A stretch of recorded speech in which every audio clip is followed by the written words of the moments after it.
What's up, everybody? Tobin here with you. Thanks for checking us on out. Much appreciated.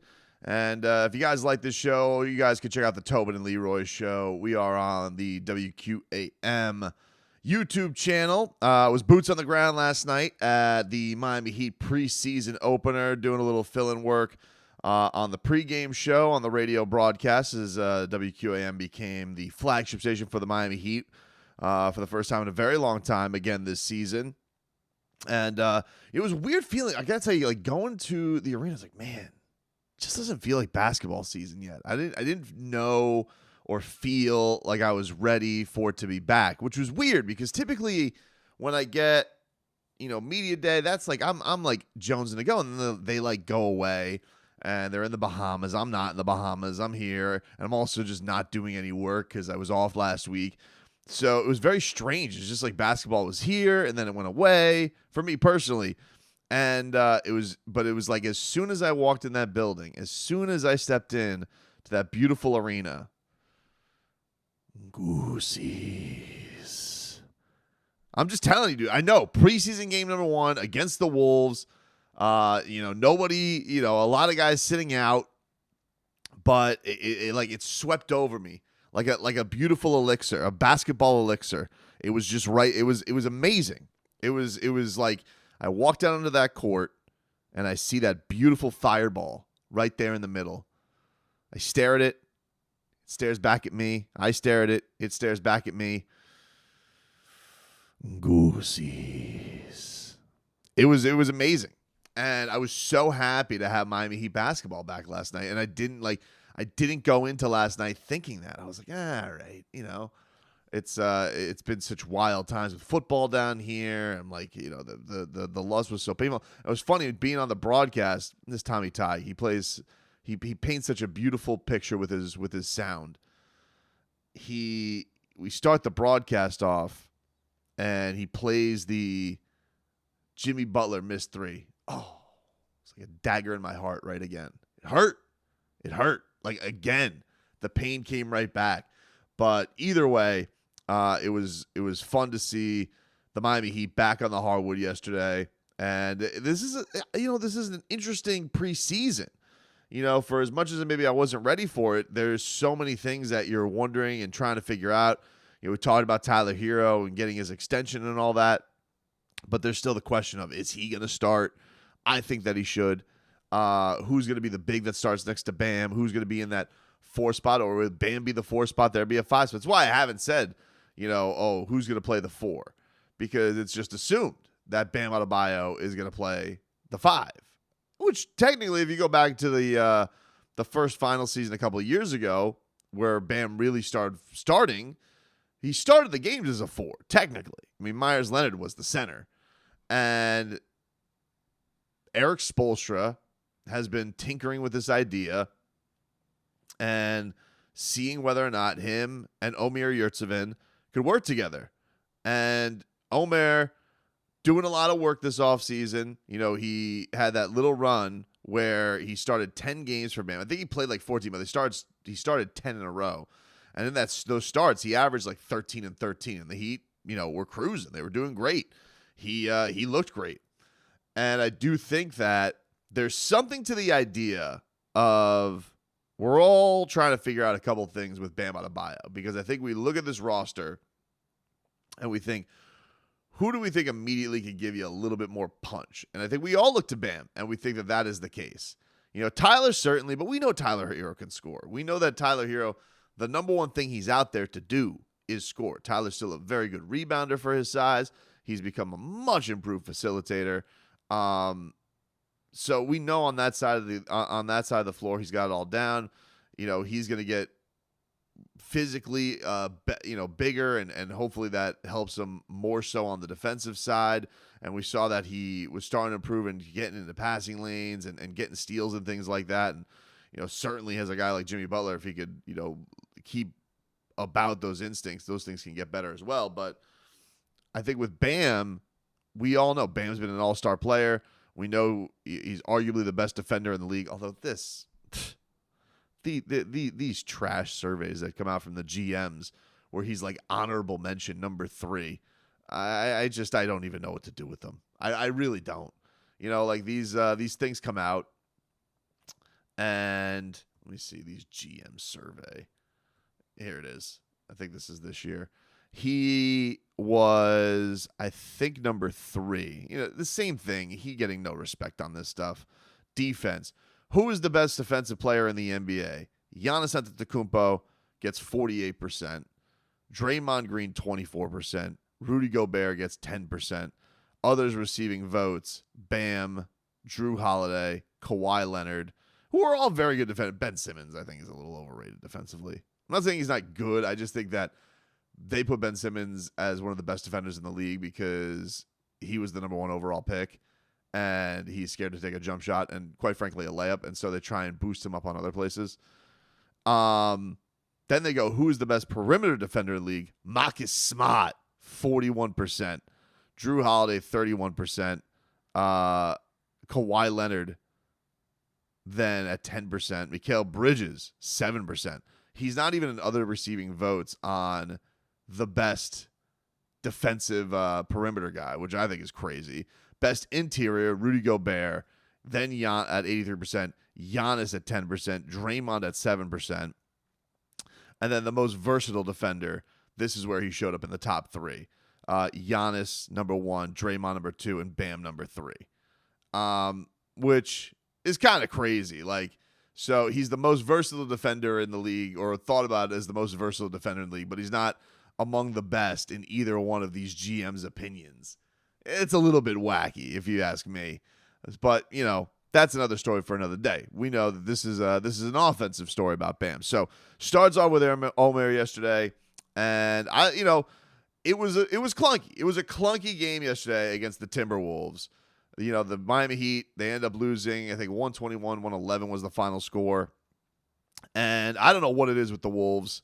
I don't know if this is like a basketball god's sacrifice that the Heat had to give for Jimmy Butler, because, his past with the Wolves is a little bit dicey with Karl Anthony Towns. Him and Andrew Wiggins seem cool. But I don't know what this is, but the Wolves always beat the Miami Heat. They do. Preseason, regular season, hopefully this gets to the NBA Finals. I might be scared. It might be a sweepski if it ends up happening. And I do think this Wolves team is good. I will say, they got a lot of crap this year for everything they gave up for Rudy Gobert, and I am mad at them because it does feel like they ruined the trade market. But in fairness to them, I thought that it was a good move because they have won the lottery a couple of years now, and they look like they nailed both of their picks. Karl Anthony Towns is one of the best offensive bigs in the league, and this Anthony Edwards, I mean, holy smokes. I mean, he looks like he is going to be one of the best players in the league. He is explosive. He has swagger. He, almost borderlining on arrogance. I just think that he is unbelievably dynamic with everything. Watching him, I'm trying to think if I saw him live last year. I don't think I did, but watching him even in preseason. Preseason is such an interesting thing because you're kind of just getting your work in. Your starters are going to play 25 minutes, some or less. I think Kyle played 15, and that third quarter was kind of like a run and gun. Let's get our sweat in here because no one's going to be playing the fourth quarter. And that run by him, it was a fun little back and forth because it was like Tyler and Bam, but then it was like all Anthony Edwards. And man, he's really, really good. He finished with 24 points in 23 minutes. Had some just insane moves, was shooting the 3.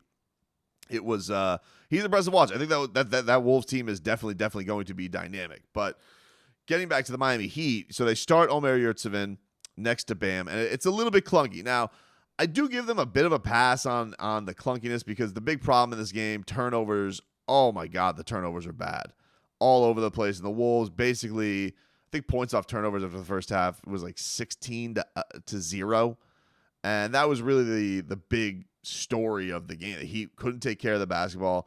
There's some wild throws in there too, but there's at one point.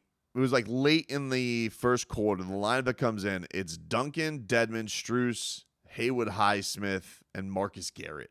So you don't really have a point guard. I know Marcus Garrett is technically a point guard, but he is a, defensive specialist. He is an antagonist on the defensive end. You don't really have anybody to run that offense, and it was clunky. I mean, it was tossing the ball all over the place, and really where Miami got down big. And the shooters yesterday, fresh off of the postseason, Strus couldn't hit water if he fell out of a boat. Duncan Robinson yesterday hitting no threes, and everybody else seemed like they were hitting threes. I mean, like late in that game, you got Duncan Robinson out there pretty deep into the fourth quarter, and he is trying to get a couple threes to drop. They don't. And Drew Smith with his beautiful hair, he's out there dropping threes. You had Highsmith dropping threes. Even Orlando Robinson came closer to hitting a three than Duncan Robinson did. But the best part of this game by far was the third quarter. Heat making a little run ski because they were getting pretty handled by the Wolves the entire game. And Bam and Tyler, they crank it up a little bit, and Bam in transition, boom, in stride, hits this beautiful three, makes it 86-79. And the Jason Jackson jumps out of his seat inappropriately, but lovingly. Him and I were way too excited about a Bam Adebayo three. But you got to mind you, it was a pretty lackluster game up to that point. So to see Bam do that in game action, not the shot clock winding down, took it with confidence, nailed it. It was very exciting. And it made us happy because we saw in the scrimmage that he was shooting these threes, and you'll wonder if this is going to be part of his arsenal. And I don't think the three thing, Spo said, people are so obsessed with this. Bam can call it annoying. All that stuff is great. It's not just a matter of just shooting the threes, although he seems like a really good shooter and he seems confident in that shot. He seems like he's got a pretty shot. Let me say that. He seems like he got a pretty shot, and when he does have confidence in it, it's something I'm fine with him taking. I'm comfortable with Bam taking every mid-range shot that he wants to take. He was trying to stretch that out and out and out yesterday, and I'm going to be confident if he mixes this in. He wants to take, I think, 18 field goal attempts a game on this team, and you think about all the firepower that's around it and all the guys who can score around it. That's a really good number, an aggressive number. I think he had 17 yesterday in 25 minutes. And, I definitely was noticed that Bam was trying to be aggressive with Jimmy out. But it needs to be a main point. You got to remember, too, there's going to be points in this season where there's regular season, there's postseason. And Jimmy Butler, one regular season, he's going to miss a handful of games. Probably somewhere in the neighborhood of 15 games. And you got to, you don't want him out there having to labor through 82 games. And also, Jimmy Butler in the regular season is fine taking that back seat, bringing the energy on defense, getting steals, getting easy buckets in transition, getting his free throws. I think those attempts are going to be there for Bam. I think that they are going to be there for him and Tyler Hero to really take over a little bit. And they both had good games yesterday, and that was great to see. Tyler, 22 points in 26 minutes, 7 of 14 from the floor, 6 rebounds, 4 assists, had a steal. Did clack knees at one point, so that was a little scary to watch. But he ultimately popped up and was okay. And Bam also, 22 points, 6 rebounds, 2 assists, 2 steals. I just thought that those two guys came into that game. It was their team for the night because Jimmy was out. And we saw what we saw when Jimmy was out last year. I think that they have a nice chemistry amongst each other. And they have an element of knowing that they are the future for this team. So really like what I saw yesterday from those two guys in particular. Overall, the game was a bit of a stinker to watch because of how sloppy it was. But no Jimmy, no Gabe Vincent, no Victor Oladipo. There was a lot of your ball handlers out. Kyle Lowry essentially played a little bit in the first quarter just to kind of get a sweat in. So, after Tyler, your ball handling was very much lacking on this team. So I give him a slight pass on that. And as far as the Bam Omer Yurtseven thing, Omer finished with 11 points and 9 rebounds. But I thought that it didn't look pretty at times. Bam did have a 3 where he kicked to Omer Yurtseven at the end of the first half. But I liked the fact that they went into that game and it really felt between them that they were trying to work it out. Like they were trying to use the game to mean something. And Spo said that after the game. He was like, I don't know if this is something we're going to use in the regular season, but I want to use this preseason to work on it and see if it works. And that's what I appreciate. You know, like at least Spo knows there's a lot of versatility in this roster and a lot of ways and Rubik's Cube combinations that he could go with. But I think for me watching this, I want to see the fact that, you know, Omer Yurtseven and Bam work this out, because I do think that this Eastern Conference is big between Milwaukee and Philly and Cleveland. You know, a lot of these teams have a lot of size, and I think could be certain matches where this could be really, really helpful, especially if you're expecting Bam to do more offensively. Asking, you know, these guys, Jimmy and Bam, to be the best defenders on your team and the best offensive players on your team every single night is tough. There's got to be little margins. You know, they obviously get paid the max, and they get that you expect them to do everything. But in the little margins, you know, it would be nice if they get support in other areas, that Bam doesn't have to bang with every center to get every rebound. That, you know, there can be guys at the rim where Omer's a stopper if Bam is going out there to focus on somebody on the top of the key or something like that. So I like that they're working it out. I appreciate Spo experimenting, and I mean that Bam 3, that was the best. Like, I know that the Heat social media accounts go, try not to overreact, Heat Nation, and I would say I can't help it because I got the goosies.